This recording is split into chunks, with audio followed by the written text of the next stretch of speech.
Ano na? Ano, tuloy na ba? Tuloy pa ba o paano ba? Magandang umaga po sa inyo, Secretary. Ay, magandang umaga po. Magandang umaga sa inyong mga taga-subaybay. Opo, si Alvin ito, Sec. Ano po? Pakibigyan nyo nga po kami ng update, Sec, tungkol dito sa wage hike. Ano bang mangyayari with the decision of the Regional Trial Court? May hearing po ngayon, alas 9 sa RTC Pasig. At alam ko po, may mga malawakang kilos protesta rin po doon at maging sa tanggapan na daw ng Dole ngayon. So lahat po yan ay mabubuksan ngayon. Tama po ba yung ginawa ng RTC? Ano po yung basihan nila? Lahat po yan ay pag-uusapan ngayong araw na ito. Pero Secretary, unusual po ba na makikialam ang isang RTC judge? Unusual. Tama po kayo, unusual. At saka ano yung punto niya? Bakit siya nakikialam dun sa issuance ng executive branch? Nangyari na ba yan dati, Sec? O ngayon nyo lang narinig ang ganyan? First time lang po ito kasi alam nyo, autonomous po yung wage board. So, nakalagay naman po doon na bawal pong magkaroon ng injunction. So, tingnan natin. Kaya nga yung unang tugon ko sa mga tanong noong unang araw, ang sagot ko, bahala ang husgado magpaliwanag. Opo, tama Kasi sila po. naman yung gumawa nun eh. Hindi naman ako para magpaliwanag sa kanila. Ginawa naman po ng Dole, ginawa ng pamahalaan yung tamang proseso para magkaroon ng wage hike tapos pinipigil ng husgado. So magpaliwanag po yung husgado, bakit nila pinipigil? Tama po yan. Ano pong instruction ng Dole sa mga... Sabi ko minsan, makapanayam yung judge. O tama yun. O, siya magpaliwanag ng decision. Pero Kasi hindi ata nasagot eh. you cannot help it kasi ikaw yung kalihim ng Ayun ng na nga Department ho, of So, Labor. hindi ako makapagsalita para sa judge. Yeah. So, kung Don't ano worry yung about it. Hindi kita dahilan pipilitin niya. na magsalita sa sinabi ng judge. Ano po? As Dole Secretary Opo. lang, Secretary. Anong instruction po ninyo sa mga employers ngayon? Kasi nag-aalangan din sila. Ano ba? Tutuloy ba o paano ba? Nakasuspend po ngayon dahil nga dun sa injunction sa TRO. Pero ngayon nakatutok naman po yung mga abogado natin, pati ang Office of the Solicitor General.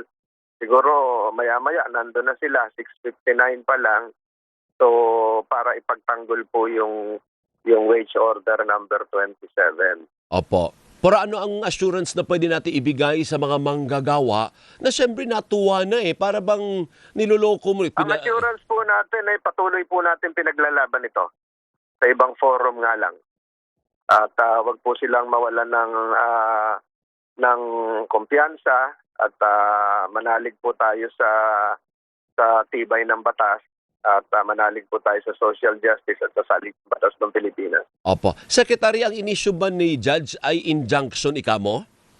Hindi po, temporary restraining order. Temporary. Yan ay may Dalawang hangganan? judge po kasi yan eh. Opo. Yung isa, yung executive judge, hindi ko na matandaan yung pangalan.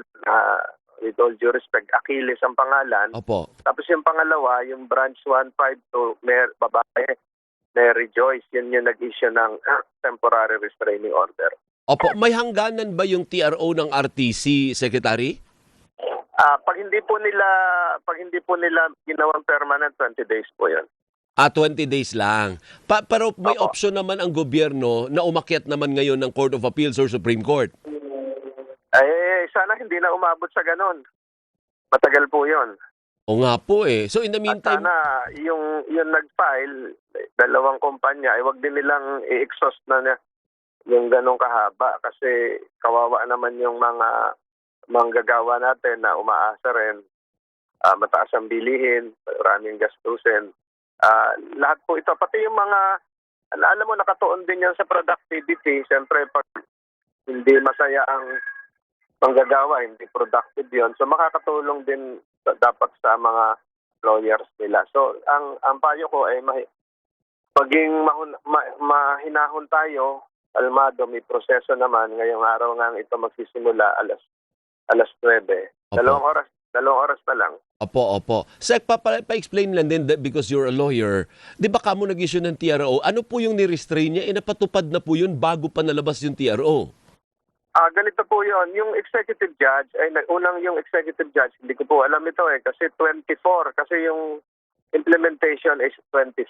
So yung executive judge Achilles noong 24, kasi siya yung magrarapol, ay nag-issue ng status quo ante. So parang PRO din yon. So 24 pa lang, bago mag-25, in-stop na niya. Tapos ni-raffle niya, napunta naman doon sa babaeng huwes, yung Mary Joyce, Judge Mary Joyce nga, na nag-issue na ng tinuloy na yung temporary restraining order. Pero noong 24 pa lang ay nag-issue na ng order status quo ante yung executive judge ng Pasig.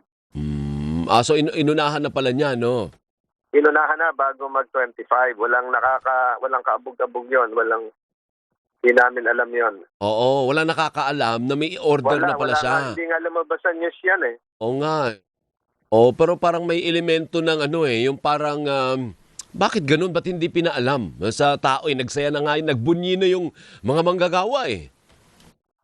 Hindi ko po masagot yan at siguro kaya nga sinasabi ko yung judge ang paliwanag eh. Ama po yan. Di bale, patawagan natin si Judge. Sek, maraming salamat sa explanation. Pasensya sa abala, salamat ha? po at magandang umaga po sa inyo. Good luck po sa inyo mamaya. Thank you. Maraming salamat kay Secretary magmamadali. Secretary Francis Tolentino ng Department of Labor and Employment. 7:02 na.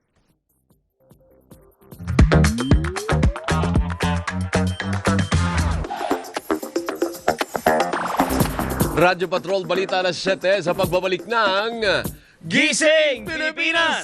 Energy! Mga balitang dapat mong malaman, ihahatid na sa Gising Pilipinas!